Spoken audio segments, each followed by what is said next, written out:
अभी हमारे साथ जुड़ रहे हैं समाजवादी पार्टी के प्रदेश अध्यक्ष अबू आसिम आजमी, तो उनसे भी इस मुद्दे पर चर्चा करेंगे और कहेंगे कि उनसे पूछेंगे कि भाई क्यों आरक्षण को लेकर के इतना सियासी घमासान मचा हुआ है, क्यों इस तरीके की चीजें हैं।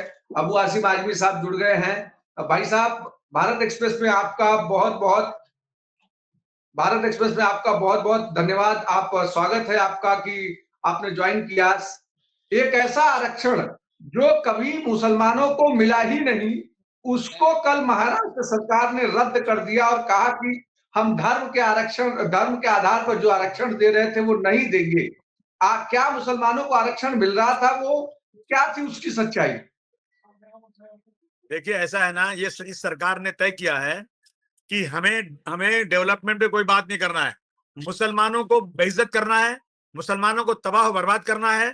और हमारे जो हिंदू मुस्लिम की ताल्लुकात अच्छे हैं, जो हम लोग आपस में भाई की तरह रहते हैं, इस ताल्लुकात को ऐसा खराब करना है कि एक झूठ अगर बार बार बोला जाए तो सच नजर आता है।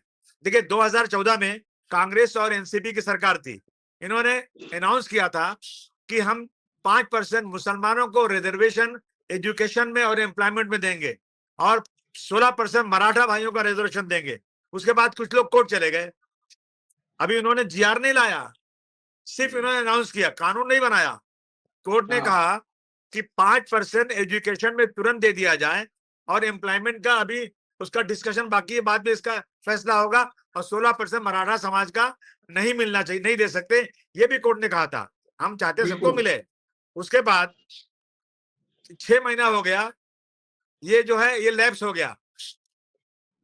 और लैप्स होने के एक दिन पहले या सेम डे बीजेपी सरकार ने, फडणवीस साहब ने मराठा समाज के रिजर्वेशन को कानूनी हैसियत दे दिया, मुसलमानों के रिजर्वेशन को कैंसिल कर दिया, उसका कानून बनाया नहीं। उसके बाद फिर कांग्रेस सरकार आई, फिर हमने और फिर मुझे मुझे फडणवीस साहब ने हाउस में चिल्लाकर कहा, अबू आजमी जो हमारी सरकार थी तो आप बहुत चिल्लाते थे, अब जरा इनसे मांग करो रिजर्वेशन की। हमने मांग किया क्योंकि कांग्रेस और एनसीपी ने लाई थी, लेकिन रिजर्वेशन नहीं दिया इन लोगों ने।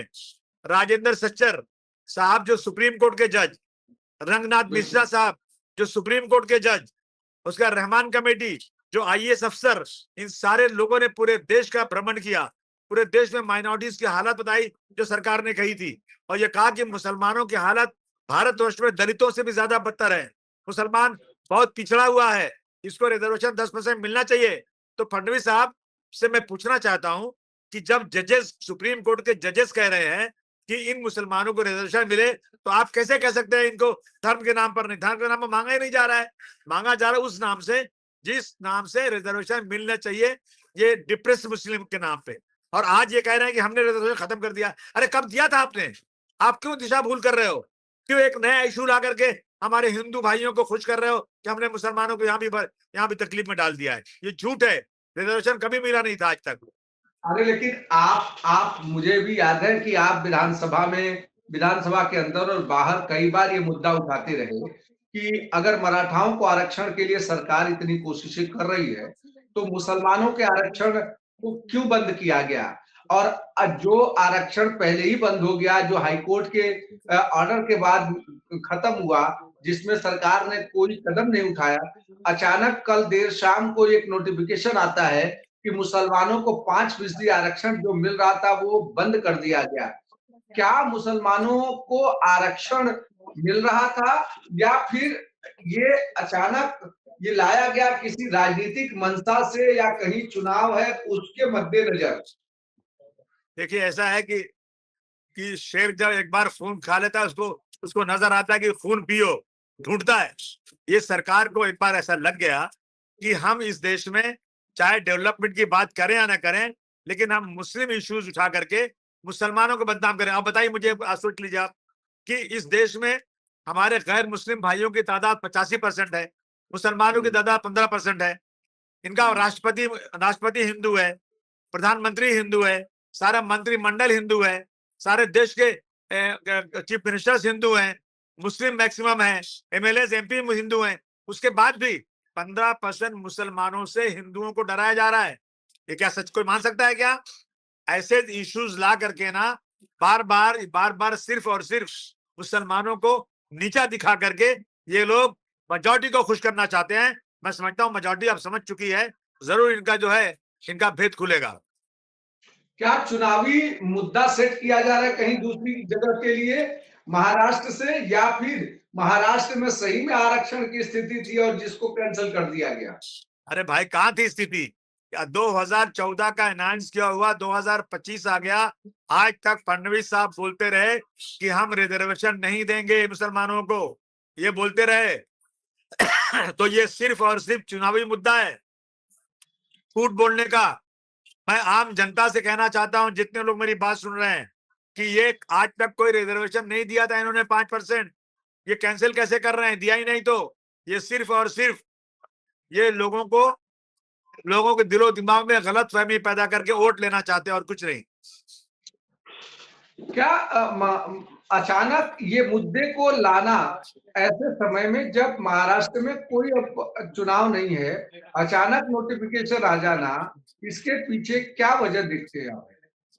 देखिए ऐसा है ना कि ये मीडिया जो है ना, आप यहाँ बात कर रहे हैं, अमेरिका में भी लोग देख रहे हैं।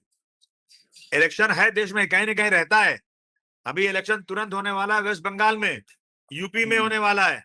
ये इनकी तैयारी, ये लोग साल के 365 दिन इलेक्शन की तैयारी करते हैं।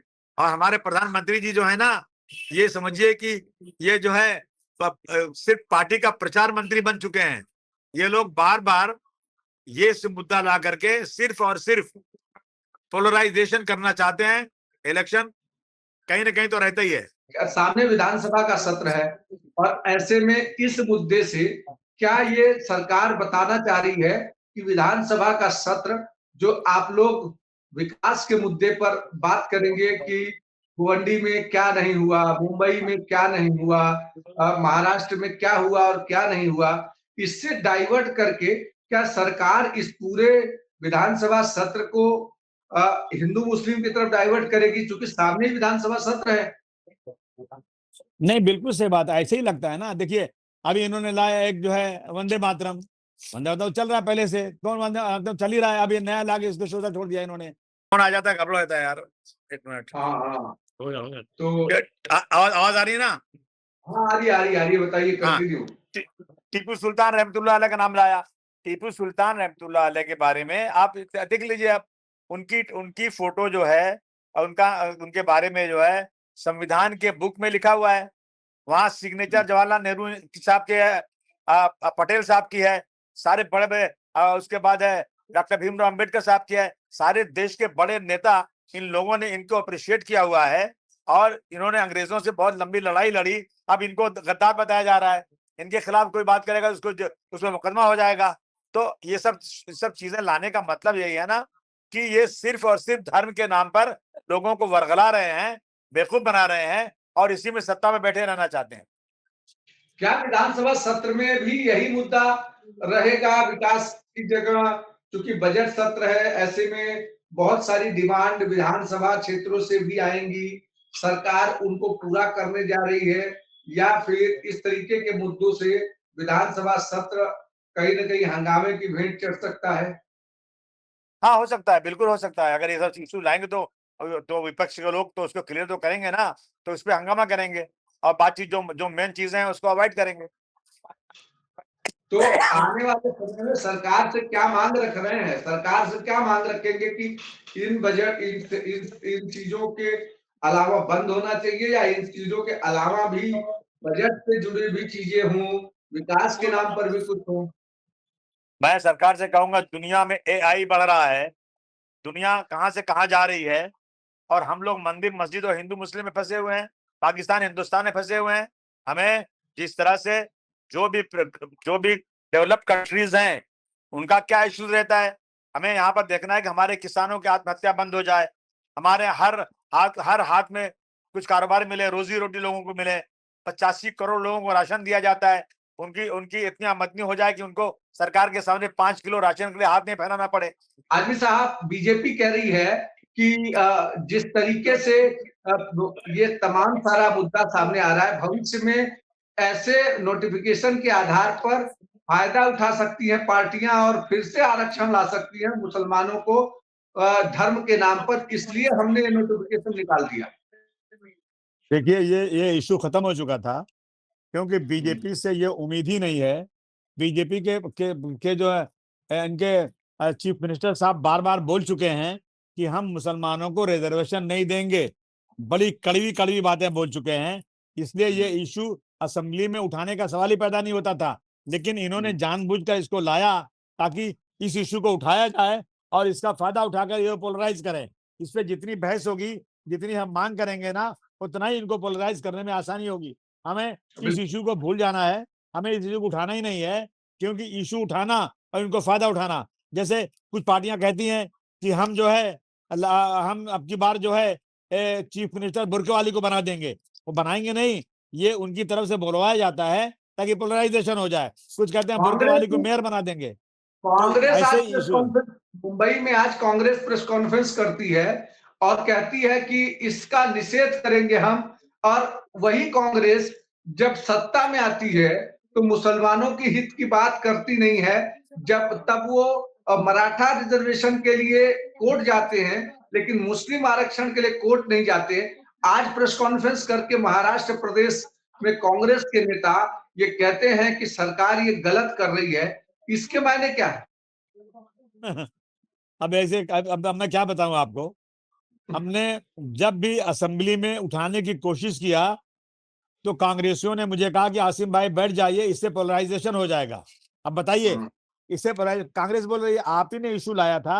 अगर आप ये 5% रिजर्वेशन का इशू कांग्रेस एनसीपी ने लाई और वो नहीं दे रहे हैं, उन्हीं के राज में, उन्हीं की सरकार में हम मांग करते हैं तो बिठाने की कोशिश करते हैं, और अब कहते हैं कि हम इसको वो करेंगे, निषेध करेंगे। मतलब क्या हुआ? ये चोर चोर मौसेरे भाई, और कुछ नहीं। देखिए, बिल्कुल इस बार विधानसभा का सत्र हंगामेदार रहने वाला है। क्या प्रमुख मुद्दे होंगे जब आप विधानसभा में जाएंगे? इस बार किन मुद्दों पर सरकार को घेरने की कोशिश करेंगे? भाई हम तो सिर्फ डेवलपमेंट की बात करना चाहते हैं। हम लोग का इलाका बिल्कुल से स्लम एरिया है, पानी नहीं मिल रहा है, सड़कें नहीं बन रही हैं, लोगों को स्कूल नहीं है, कॉलेज नहीं है, बच्चों को जाने के लिए बसेस नहीं मिल रही हैं, एग्जाम चल रहा है। बच्चे यहाँ से जो है साउथ बॉम्बे, यानी समझिए कि मोहम्मद अली रोड और कोलाबा तक सेंटर बन गया है, बसेस है ही नहीं यहाँ पर। ये सब इश्यूज बात करना है। नौकरियां नहीं लोगों को मिल रही हैं, मर्डर हो रहा है, नशा बढ़ता जा रहा है, पॉल्यूशन की हालत बहुत खराब है। ये सारे इश्यूज मेन इश्यू हैं जो इंसान की जिंदगी के साथ लगे हुए हैं। मगर इन सारे इश्यूज को छोड़ करके हम जो है फालतू धर्म की बात करें तो मैं समझता हूँ कि ये टाइम खराब करना होगा। हमें सिर्फ और सिर्फ जो है बात करना है डेवलपमेंट की, और ये सब इश्यूज उठा के कोई फायदा नहीं होने वाला है। जितना उठाएंगे ना उतना इसको फायदा इनको होने वाला है। बिल्कुल, अबू आसिम आजमी साहब जैसे बोल रहे हैं कि विकास के मुद्दे पर इस बार विधानसभा में बहस होगी, और कुछ लोग, कुछ पार्टियां ये चाहती हैं कि इसको धार्मिक आधार पर रंग दिया जाए, लेकिन विकास के आधार पर इस बार विधानसभा का सत्र में अपोजिशन के तौर पर समाजवादी पार्टी जाएगी और बातचीत करेगी। आज हमसे बात करने के लिए अबू आसिम आजमी साहब, आपका बहुत बहुत धन्यवाद। आप हमारे साथ जुड़े और बेबाकी से अपनी बात रखी। कुछ नए मुद्दे के साथ फिर से आपके साथ जुड़ेंगे, तब तक के लिए धन्यवाद।